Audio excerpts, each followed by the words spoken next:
Okay, so I have some good news for once from the Ford side of things. There's a brand new recall out, 15N05, for the 2011 through 2012 F-150s that may have a noisy or inoperative brake vacuum pump. Now, the good thing about this is that there was a TSB about a noisy pump and change it out, check the fuse, but it never actually came to fruition to bloom into a full actual recall. Now, this is not a safety recall where you're forced to come in and get it changed out no matter what. What it is actually an extended warranty program for 10 years, 150,000 miles. So Ford is really stepping up to the plate and making sure that their F-150 owners are nice and happy. Now, if by chance you've accumulated over 150,000 miles already, you're still covered until July 30th of 2016, no matter what the mileage is. So if you are having a noisy vacuum pump or inoperative vacuum pump, you're still covered no matter what the mileage is up until July 30th, 2016. And like I said, otherwise you're covered 10 years, 150,000 miles. Now, the symptoms of a failing vacuum pump, of course, is it being noisy. You may have an ABS light on in the cluster because it's going to blow that fuse 64. And you'll have the most common concern you'll notice, the symptom, is that you'll have no brakes in the morning. So you start the vehicle up. Of course, the vacuum's depleted overnight. And that vacuum pump's supposed to kick on and build that vacuum right away because the engine, in general, being a boosted engine, does not supply enough vacuum for proper brake operation when you're starting up and in high load situations. So you'll feel it. You'll start the vehicle up and the brake pedal being really hard, and then you go to back out and the brakes just aren't stopping in the way they should. Basically, at that point, you have manual brakes. So the manual brake system is still intact. It's the vacuum side of things, the vacuum assist that is faltering on here. Now, I have a whole video on this vacuum pump, where it's located, how to replace it, and of course, how it looks, how it fails inside of there. You can see the outside's nice and crusty, and then I open it up, I take it apart, and it's really crusty on the inside. I'll put a link to that video down below so you can see how it fails. They're saying the reason why this fails is because it's getting moisture through the CAC system that is naturally there. That was a whole nother issue with these, with misfire, stumbling during humid conditions, rainy conditions, and all that moisture that goes through the charge air cooler as it condenses through there is getting sucked in through the aspirator over to the vacuum pump. It's getting into there somehow, and it's ruining the vacuum pump from the inside out.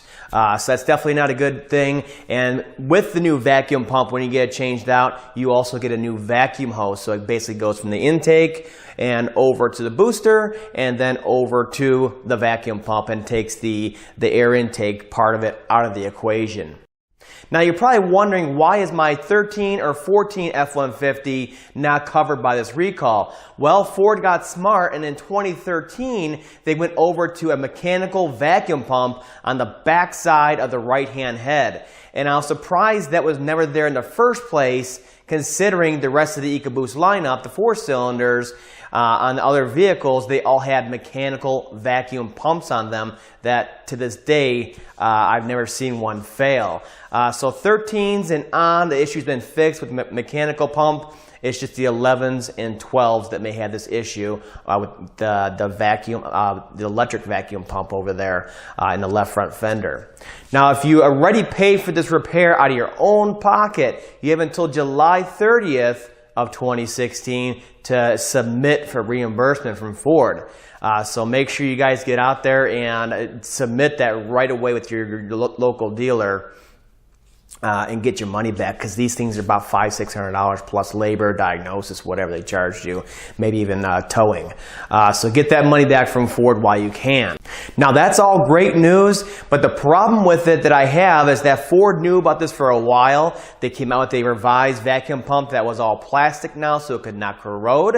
And then they had a TSB more recently letting technicians know how to diagnose it, I guess. And then they finally now in 2016 have put this recall out when these vehicles were obviously built in basically 2010. They started building these things for the 2011 model year. So that's a long time to wait for a recall.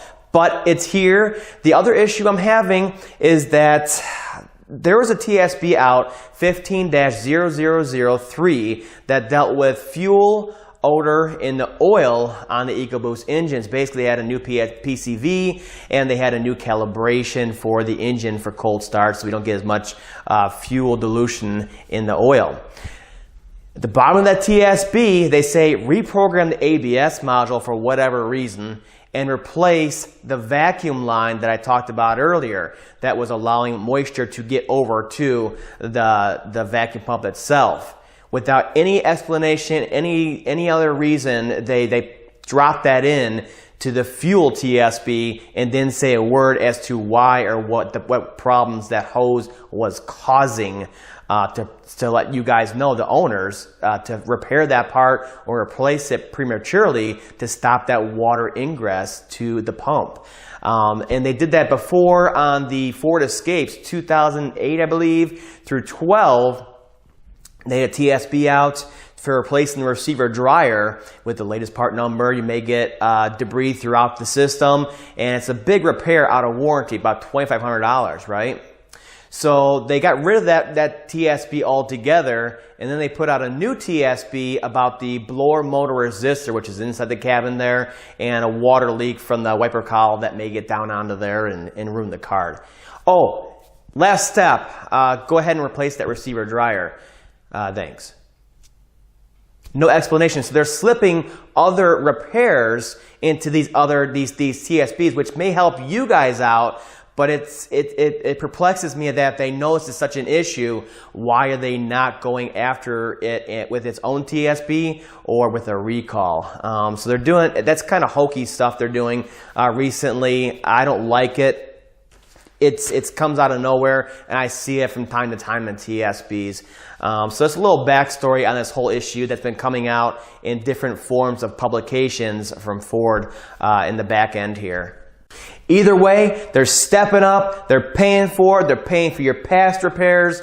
Go out there, get your refund, or make sure that your system is working properly every once in a while. Listen for that noise in the left front fender there and see if yours is starting to lock up and corrode. And make sure you pay attention to that brake pedal in the morning so you know when it starts to go and to get it into there and get that replaced. Like I said, 10 years, 150,000 miles they're covering this repair. So kudos to Ford.